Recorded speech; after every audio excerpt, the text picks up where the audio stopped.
Thanks for tuning in. Ham Talk Live will be on the air shortly. Please stand by.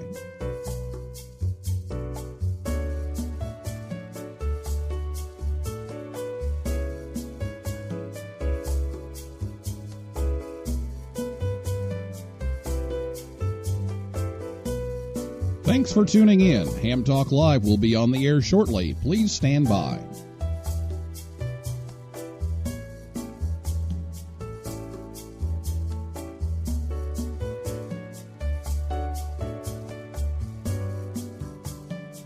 This episode of Ham Talk Live is brought to you by Tower Electronics. For cables, connectors, and more, call 920-435-2973 or visit pl-259.com. And by the Ham Station. Get your new radio or antenna by calling 800-729-4373 or go to hamstation.com. It's Ham Radio.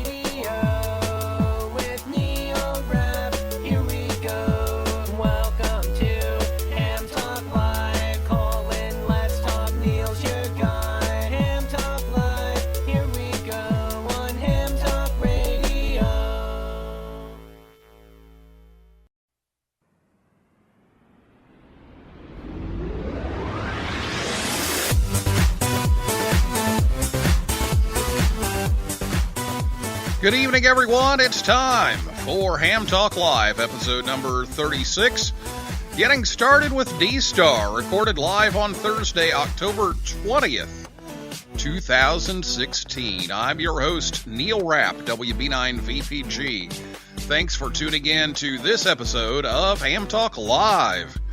Tonight we'll be joined by Charles Johnston III, W8KWA, the author of a free ebook called D-Star for Dummies. And we'll take your calls live in just a few minutes. Last week on the show, Marty Soloway, KC1 Chicken with Fries, was here to talk about setting up remote operations. If you missed the show, you can check that out at hamtalklive.com, or you can download it from iTunes, Stitcher, Google Play, TuneIn, SoundCloud, or YouTube. So get your D-Star questions ready to go after the introduction. You'll be able to give us a call. We are having some technical problems tonight, so we're going to take our tweets for sure. You can tweet us at Ham Talk Live, and we'll give Skype a try. You can call us at Ham Talk Live, but we're having some group calling issues tonight.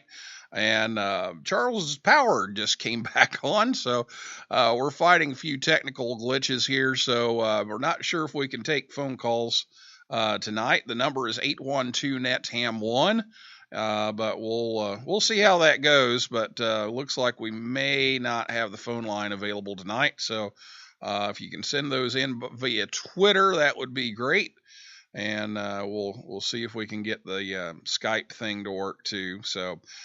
you can also post a comment on our website. If you just get on the comments, that will go to the screen here, and we can put your question on that way. So that may be a good way to do that tonight. So I'll be back with Charles right after this word from the Ham Station right here on Ham Talk Live. This episode of Ham Talk Live is brought to you by the Ham Station. For 35 years, the Ham Station has brought new and used radios, antennas, accessories, and equipment to the amateur radio community. Give Jeff or Dan a call at 1-800-729-4373 or order online at hamstation.com. HamStation carries all the major brands like ICOM, Yaesu, and Kenwood. Shop from a wide selection of radio scanners, MFJ accessories, Heil Sound products, Mirage and Ameritron amplifiers, Cushcraft antennas, and more.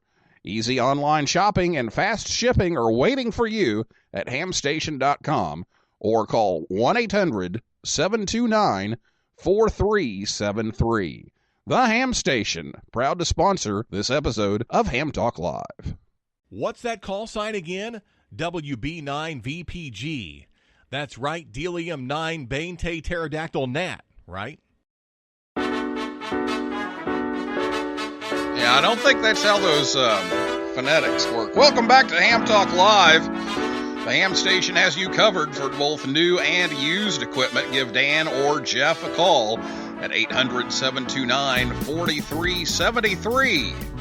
Or go to hamstation.com and tell them you heard it on Ham Talk Live. Ham Talk Live is on the air every Thursday night at 9 p.m. Eastern Time right here on HamTalkLive.com. And if you missed the show, of course, you can listen to the archive on the website. And also you can download it from most of those podcasting websites as well. Charles Johnston, W8KWA, Charles Johnston III, actually, is a third-generation amateur radio operator. He received his general class license in 2008. He lives in Columbus, Ohio. And Charles mostly operates D-Star on the 2-meter band and is often found on the W8CMH node. He ran the former Central Ohio D-Star net on Thursdays. The net is gone, but the website is still there, and his book, W8KWA's D-Star for Dummies, is posted there. So, Charles, thanks a lot for joining us on Ham Talk Live tonight. Thank you. No problem. Well, apparently it is a problem. The power company wasn't cooperating with you, but we're glad. One of those things, we've had no severe weather around here, and all of a sudden, it's like 7 o'clock hits, and the power goes blonk, gone. No warnings, no flickerings, nothing. Well, that happens, and in fact, we've had all kinds of issues we've been fighting over here at the school that I teach at, trying to get antennas and towers and everything going. So that's kind of been par for the course for me for the last week or two. Well, let's get on to this D-Star thing. So you've gone out and you've bought a D-Star capable radio, like maybe an ICOM ID51 or the new Kenwood THD74A. What do you have to do to set up that radio to get on D-Star? Okay, this is a common question. When I started the D-Star for Dummies, it was because I became the local D-Star expert. I got tired of, as soon as I'd go on the air, how do you do the D-Star? Okay. She wrote it all out. What it boils down to is you start asking the first set of questions. Did you get the data cable or the programming cable that goes with that rig? If not, turn around, go back to the candy store, go get the cable. If not, you will find programming. It tends to be a rather large pain in the rear end. Once after you get that, then you sit down, explain what is the D-Star stack. You have a magic arrow that points to the four spots that you have to have filled out, in addition to the regular stuff you would normally have to program your rig with. If you understand how to program your rig, then all you need to do is understand the D-Star core essentials. That's the infamous magic arrow. You start off with the first position, which is the my call. That's where you put your call sign. Unlike Echolink or anything, any of the other stuff, you just put your call sign in. So mine would be W8KWA. No -1, no -A, no space L, just your call sign. That's going to be the same for every one of the entries listed in the memories. This is why these radios are coming out with like 1,000 memories, because each one of these commands is going to take up a memory slot. The next item is, how are you going to connect to the repeater? Well, you have a stack. Imagine books labeled A through E. Now, all you need to worry about is A, B, and C. You'll be referring to this as all of the C's will be 2 meters, all of the B's will be 440, and the A's will be the 1.2 gigahertz. They'll be listed as the call sign, and in the last character will be their letter. So, for example, W8CMH, if I'm coming in to the B node, would be W8CMH, the last letter C, since I'm coming into the C node on 2 meters. That's your repeater 1.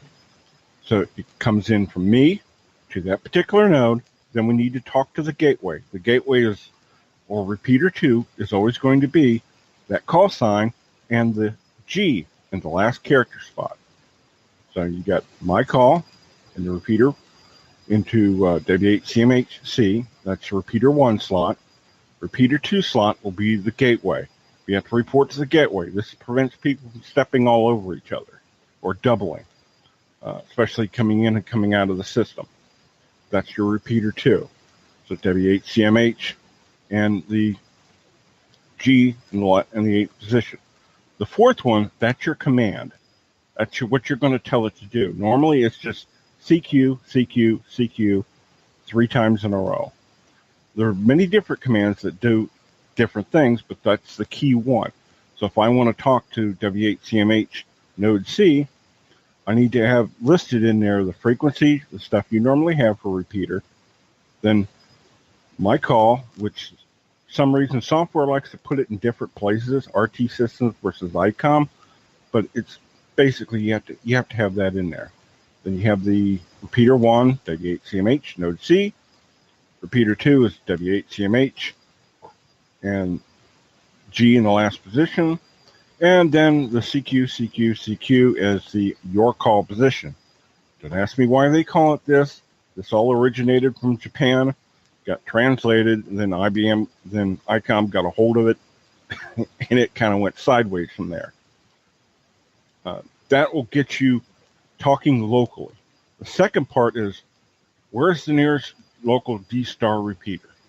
That's what you're going to call your home. That's the one you need to look up and you need to get registered with. Registration takes anywhere from 1 to 3 days. How that works is you go onto a website where they have the repeaters listed. It's listed in my book. You find your repeater, go through the registration process. It's usually a website. Give them your call sign. It takes a couple of days because essentially sends an email to the repeater owner and he adds you to the database. And then it takes 1 to 3 days to propagate, and then you'll be able to connect out. The rest of it is basically the same lines except for different commands you want to use, like how to check on is it connected, how to unlink, how to link, how to node hop, how to connect by call sign, how to connect to a reflector, and how to disconnect it all. That's your simple basics for it. All right, very good. Well, there's a lot of things to consider and set up there. So you do have this book that goes along with it, and we want to mention that. But what's the easiest way to get hold of this book online? Well, I've told people it's just go to Google, search for W8KWA D-Star for Dummies. It's usually one of the top 3 links. Unfortunately, I'm a ham radio operator on a very, very, very strict budget, and Google's was the only one that allowed a free website. So unfortunately, with that comes a rather long URL. Very good. Well, it's on there, and that's how I found you. So that should work. So just go to Google, and again, that call sign is W8KWA, and look that up, and the D-Star for Dummies, and you should find that. And you've got several versions out there, and I believe the latest version is 4. Is that right? Right. With D-Star, well, since ICOM's been picking up and things been gathering storm, they have the Generation 1 rig, Generation 2 rig, and right now they're on Generation 3. Now, well, the difference is the protocol is identical, but how you get your information in there tends to hop through several different loops. For example, I started out with an ID 800. It only shows 6 characters on the screen. So seeing what you've got put in there, it's a lot of memorization that you've got to go through on top of that. Plus, they charge for the software something like $30-40 for that original software. So it was really, really painful to enter in, especially for a new user who doesn't really know about D-Star. It was a nightmare. The book itself started out with, as I mentioned, people were confused. They'd ask, as soon as I get on the air, it was, talk to Charles. He's the D-Star expert. Okay, so I basically had to work them through it, and I got tired of going on the air. And, I'd get on the air and it would be nothing but D-Star tech support. It's like, okay, I need to write all this down so I can just say, okay, go get this book, read it. That should get you from 0 to on air. That's all it was supposed to do for the Columbus, Ohio hams. So I broke it down, and me being an open source junkie, I built it out, put everything in there, and etc. Well, as time marched on, new rigs came out, and people started changing terminologies. ICOM was notoriously bad about poor manuals when it comes to explaining D-Star. There were a lot of people got a lot of things confused and went, hey, I can talk to my buddy on the repeater. It doesn't matter that I'm stomping all over the internet. That's all that matters. And a lot of bad operating, so a lot of going through and correcting that. Plus, there were other options that the manual didn't explain right. My father purchased a book which didn't explain it right. So as soon as I tore through the book and figured out what exactly it meant, I went, okay, I need to write it from one ham's perspective. This is what you need to put in to make it do this. This is what you need to put in to make it do that. Okay, Generation 2 rigs come out. Some changes, others not so much. Then Generation 3 comes out, where ICOM says, well, we're going to put a chip with all a snapshot of all the D-Star repeaters. So they can click, here I am, and have it magically fill in. Well, that's all well and good, but they don't add status commands. Like, well, here's this new repeater. I'm on vacation. I didn't get a chance to add in the unlink or is this link command. So as far as I know, I could talk to my buddy there on the island, and, well, I'm going across the internet, and everybody on the West Coast is hearing me. Okay, what else is new? So all these different new things kept popping up, like the OpenStar, I believe it's OpenStar, the open source version of the repeater software, that came out. Plus you had X reflectors, those came out. Those couldn't even agree on the standard set of commands. It's like, okay, well, each one of these had a new version attached to it where I'd tweak a few things, explain it a little better, etc. So it made it to version 4. I don't have any access to Generation 3 gear like the 51, so I can't write a how-to on how to program it, but all the core information that's in D-Star for Dummies works with all three. The protocol is fixed. It was created by JRL out in Japan. It's not an ICOM-only thing, but the core material is solid. The rest of it is just, how do I get this information into the rig? All right. Well, in addition to the handhelds and the mobiles, there's a lot of people that are starting to use these USB dongles on their computer to get on D-Star, and we're not going to get into those so much tonight because we're just trying to keep it pretty simple and pretty generic. But tell us a little bit about the possibilities of doing this, not necessarily getting into to all the setup. Well, here's the thing with the DV dongle. There's one guy who's writing software for it, Robin. Nice guy. I've met him a few times at various conventions. He's a one-man guy who's doing this entire project. The DV dongle requires a lot of hoops to hop through in Windows, and it's running on the Linux side. It's running on basically 10-year-old Qt libraries. Well, I don't know if it's exactly 10 years, but it's like 4 major versions without. So it can't be run on Linux without a VR box, and it goes through a whole bunch of hops to get through. That being said, I wish Robin would open source it so that other programmers can get in and update it and bring it up to the current library so it would become more useful to other individuals. But if you're running an older version of Windows, you still can get it to work. What it'll allow you to do is, after you've registered to a repeater, you still have to register to get in part of that database. It allows you to connect to specific repeaters, and reflectors. And that's it. You can't call somebody by a call sign, or what we call call sign routing. You can't, there's quite a few things you cannot do with it. But it can get you part of a reflector, and it can get your signal out and onto the airwaves. There are other devices, items like the DV adapter, which will allow you to plug it into a 9600 baud compatible rig that will let you get on D-Star, the D-Star protocol, either be a simplex or repeater or whatnot. It basically turns your old rig into a D-Star capable rig. That was done by somebody over in Europe. There's also a D-Thumbs, which is kind of like the DV dongle but shrunk down to the size of a thumb drive. I've not experimented with this yet. I've only seen it mentioned about the D-Star groups. Plus, Kenwood, as I found out a little while ago, is finally coming out with their own D-Star rig. So that should do a lot to dispel some of the myths that D-Star is an ICOM only thing. Yeah, that rig is out and has been shipping now for a couple of weeks, and a lot of talk about it. It's got a pretty high price tag, but people seem to be real happy with it. So we'll see how that goes. So the book, you've talked a little bit already about why you decided to write it and what all is in there.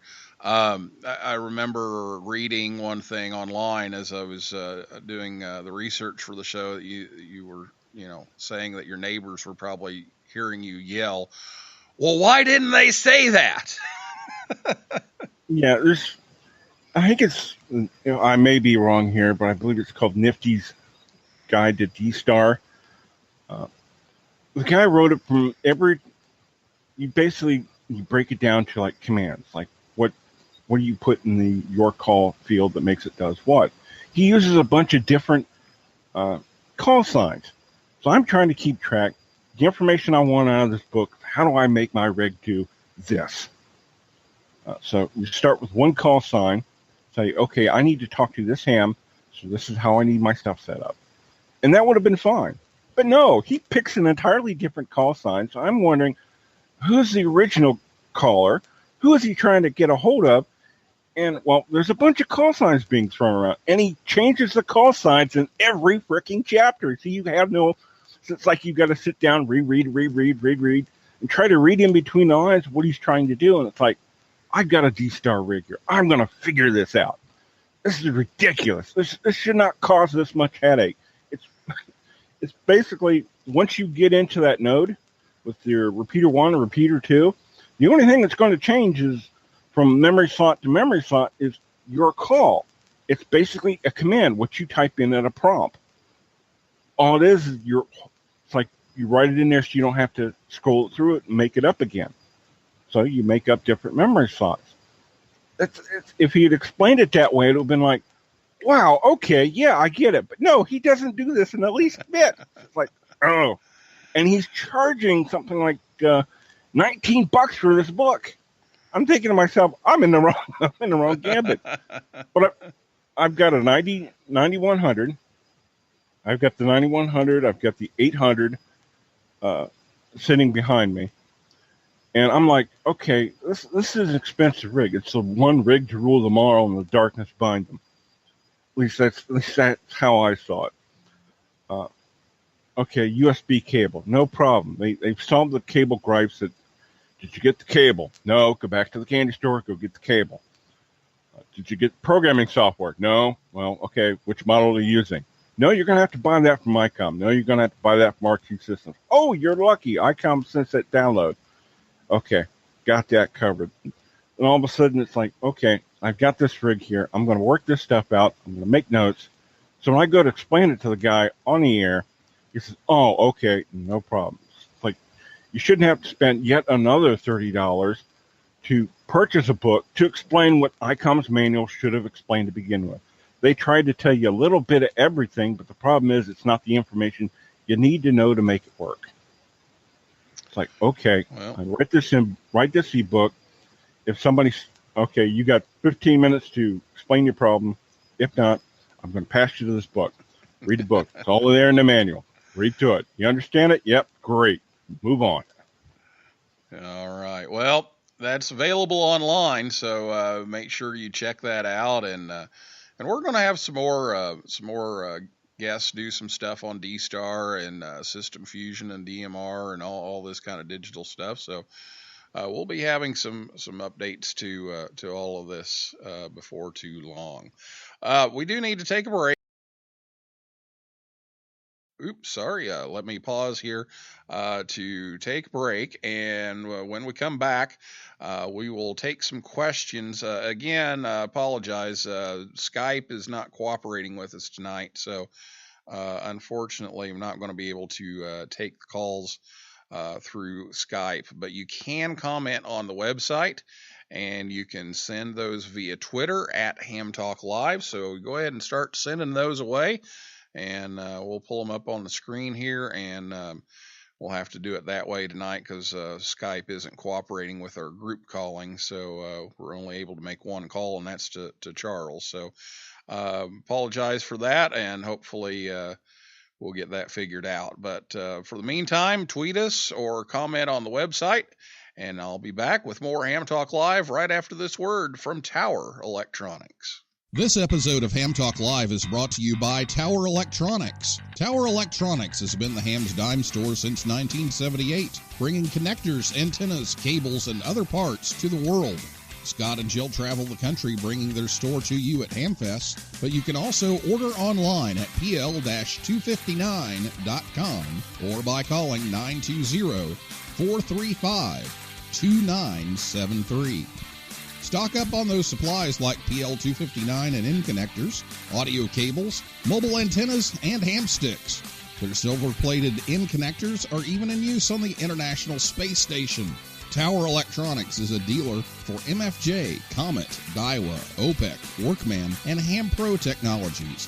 Tower Electronics online at pl-259.com, proud to sponsor this episode of Ham Talk Live.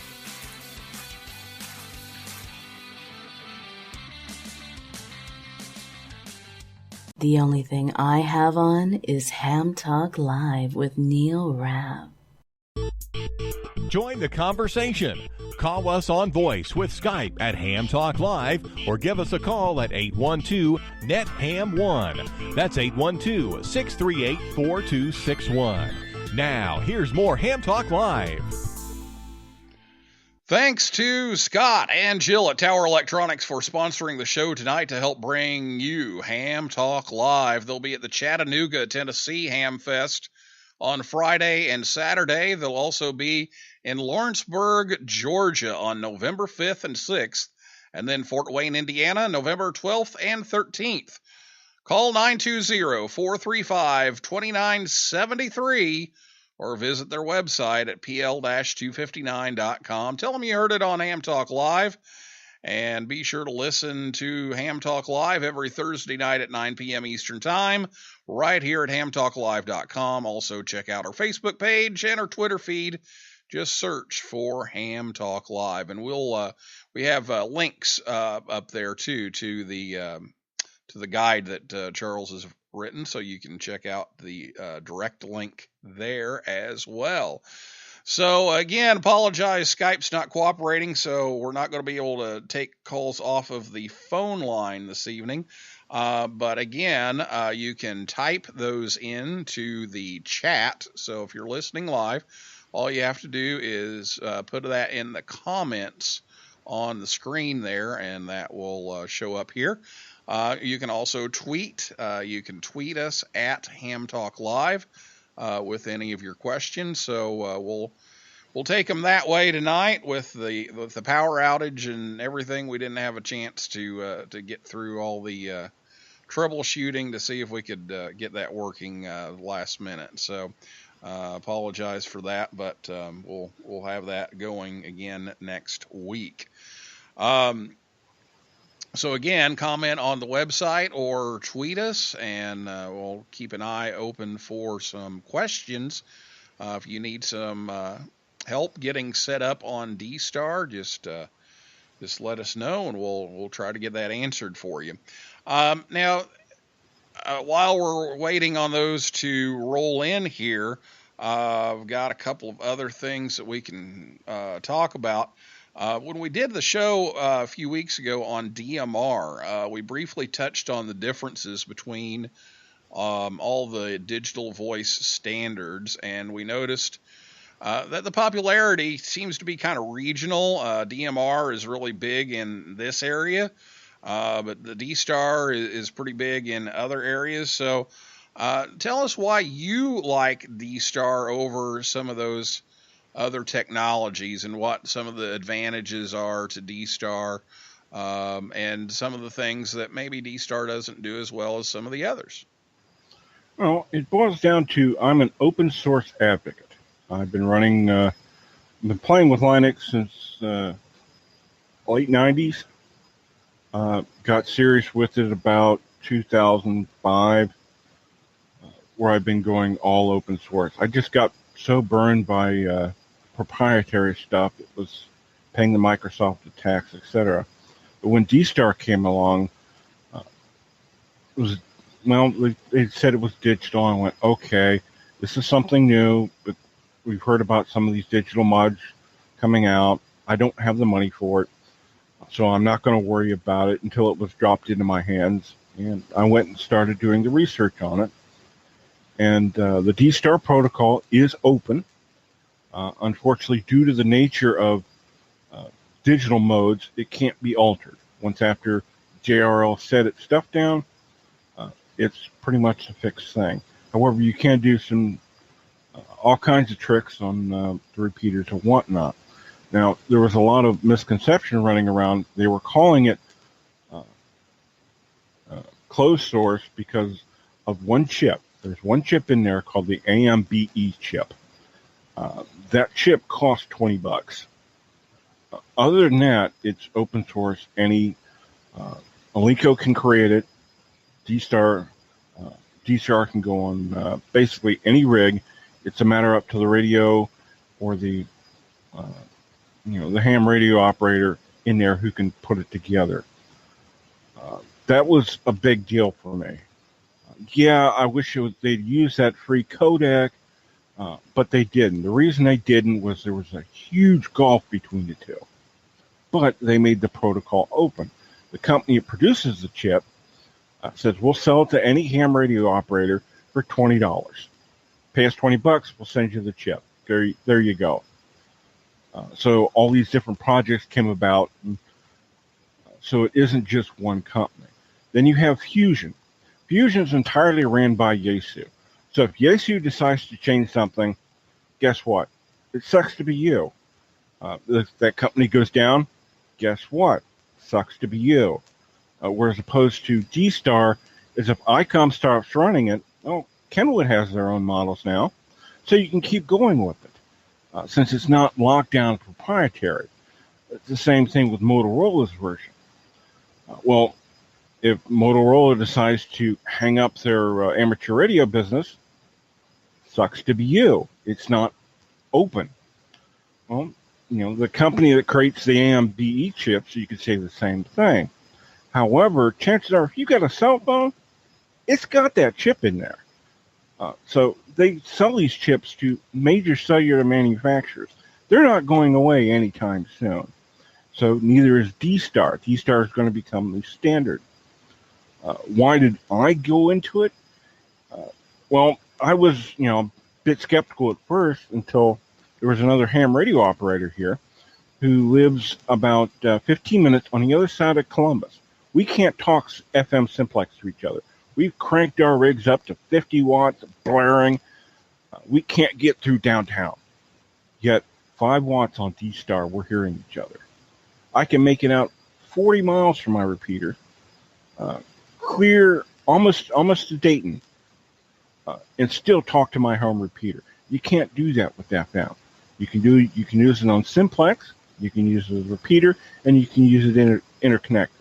It's kind of like how at Hamvention 2 years ago, I picked up an issue of QST from around World War II. It had an interesting article about all the complaints I'd heard about the D-Star and all these digital modes. Literally mirrored the same thing with the adoption of FM when it came to the new mode. Oh, well, nobody's supporting it. It's not being built in, turnkey ready. It's the same arguments, it's the same complaints, except that was happening during just after World War II. It's like, wow. You sit and you think about it. Like, yeah, it's going to be one of the new standard modes. Yaesu is trying to push their fusion out. It could do some interesting tweaks, but it's still got the inherent core problem. You don't get to talk fusion unless you run Yaesu gear only. They're not letting anybody else play in their pool. And they're doing whatever they can, literally bribing repeater owners with free repeater stacks in order to put it out there. Oh, it does D-Star too, but by the way, there's a few hiccups, but we'll ignore that. Okay? As far as the regular standard DMR stuff goes, it's not used around here at all. It's one of those catch-22s. People, well, my buddies don't have it, so why should I get it? And, if they don't have it, why buy it to begin with? Well, they won't have it unless somebody buys it and shows them how cool it is. Then they get hooked, and then their buddies start to buy it. Then you have individuals who, oh, no, this is bad. We don't like it. It's all newfangled. Chances are when you boil it down to it, they don't have the money for the new rig. They're seeing all their buddies disappear, so they're doing what they can to keep their buddies hanging out on the local repeater, and you end up in this weird catch-22 situation. All right. Well, I wish they all would, kind of play together and do certain things, but I guess it's like a lot of things, you have all these different standards, and, sooner or later it seems like one of them wins out, and so, I don't know if that's going to be the case with this or not, but I really have not gotten into any of the digital voice stuff yet, and so I'm still trying to decide, which one I want to go for, and just trying to figure it all out. That's the interesting thing about D-Star. It's an open protocol. Yaesu can just as easily buy the chips from the company and put D-Star in the rigs. They don't. They want you to use their proprietary system. It's a business decision they've made. Kenwood originally started out, they took some of the 800s, the ID800s, and rebranded them and sold them in Japan to kind of test the waters. And then they saw how it was getting picked up over in Japan, and they went, we need to get into this D-Star boat. And then they began to, and we now have this new HT. Pretty soon, you're going to see mobiles coming with it out. And I foresee down the road, you get another 10 or 20 years, just like FM, you can't buy a 2-meter transceiver without FM on it anymore. It's just good luck with that. It's going to be the same way with D-Star in about 30 years. Well, we will see how that goes, and like I said, we're going to have some more guests on that will talk about D-Star and DMR and system fusion and kind of look at all of these technologies. So we appreciate you coming on and telling us a little bit about your book and getting us a little bit of information about how it works, and hopefully that will help some folks out in their quest to do their programming. I know we had a couple of people who wrote in and said, I bought this brand new modern D-Star radio and I have no idea how to program it. And so hopefully that will at least get them started and kind of thinking in the right direction and get them on their way to getting that going. So thanks a lot for coming online. Appreciate it. And hopefully this will be helpful to some folks. No problem. I mean, I've ran into the same problem. You run into the same questions over and over again. That's why I wrote the book. That's why D-Star for Dummies is always going to be free. This way, you get your rig, which way you want to go. You can use the ICOM software. Or I haven't tried out the Kenwood software, so I don't know anything about that, or the RT systems. Okay, now what do you do with D-Star? Here's the book. This is the book it should have come with your manual. Read through it. Once you got there, you'll should be good to go, turnkey, you're rocking. And the hams usually, they take off and they go do their own thing at that point. All right. Very good. Well, thank you, Charles. And that's a wrap for this week's edition of Ham Talk Live. I'd like to thank my guest, Charles, W8KWA, and everybody out there in cyberspace for listening, and invite you back next Thursday night at 9 p.m. Eastern Time when Gerald Youngblood, K5SDR, will be here. And he's going to talk about, of course, his company, Flex Radio, and some other things. So be sure to tune in for that. Should be a good one. For a list of all of our upcoming guests, visit HamTalkLive.com. So for now, this is Neil Rapp, WB9VPG, saying 7375, and may the good DX be yours.